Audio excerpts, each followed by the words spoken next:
сыйлаған менің жаным ән, халық жыры қазынам. Талаптының тайына қамшысын ерте басып, аядай ауылдан алқып, алтылышқа аты мәшһүр болған жас талант, жалындаған тамаша әндермен жалпы жұрттың көңілінен орын алған өнерлі ұғландарыңыз саламат бола тұра 1992 жылы 4 қаңтарда ұлағатты ұлылардың ордасы, өнердің ошағы болған қасиетті Қас өзенінің жағасында Нылға ауданы Кілең ауылының Айнабастау қыстағындағы қарапайым малшы отбасында туылып, өнерлі елдің ортасында таулықтардың тарпан мінезін, Қас өзенінің сұлу сыңғырын өз жүрегіне ертеден ұялата білді.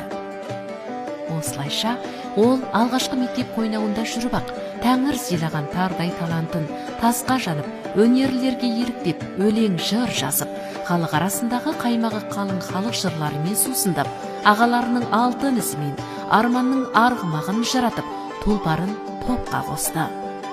Ең алғаш ауыл арасы той-томалақта танылып, кішкентай гитарасын асынып, әнші атанған Саламат, тәтті әуен, тамылжыған даусымен талай думанның туын биікке көтеріп, мәресін, мәнді, салтанатын сәндете білді.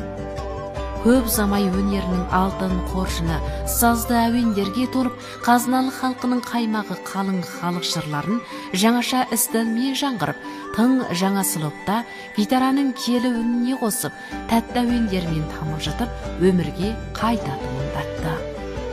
Сонымен жас талантты жатпай тұрмай шығармашылықты жанына серік етіп, қалың қауым ұнатып тыңдайтын сағынып жүрмін.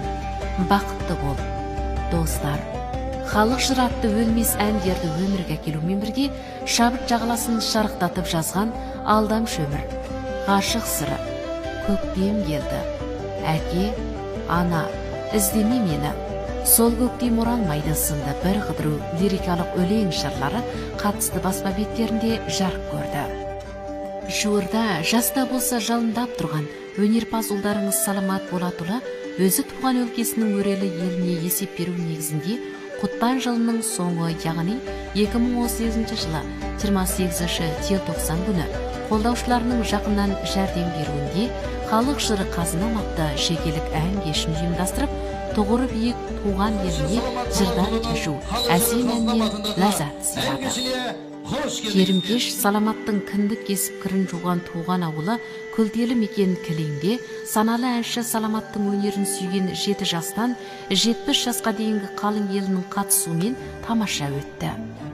Кештің кезегінде өнердегі алтын тондағасы болып, бал тілді бауырларын артынан ерткен Ахметжан Рабжанұлы сынды талантты әнші өнерпаздар ән салып, сахананың сәнін асырды.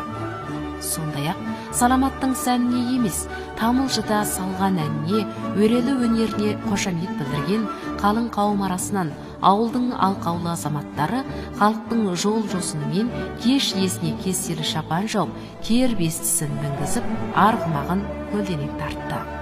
Сонымен халқының жырын қазынасына балаған бала әнші, сара әнші Саламаттың тұсаукесер ән-кеші өз мәресіне жетіп, майдан толы маңғаз ел естен кетпес есіл кештерін, елінің ерке ұландарын, құлақтарында қалған сиқырлы симфонияларын қимай-қимай әзерге тарасты.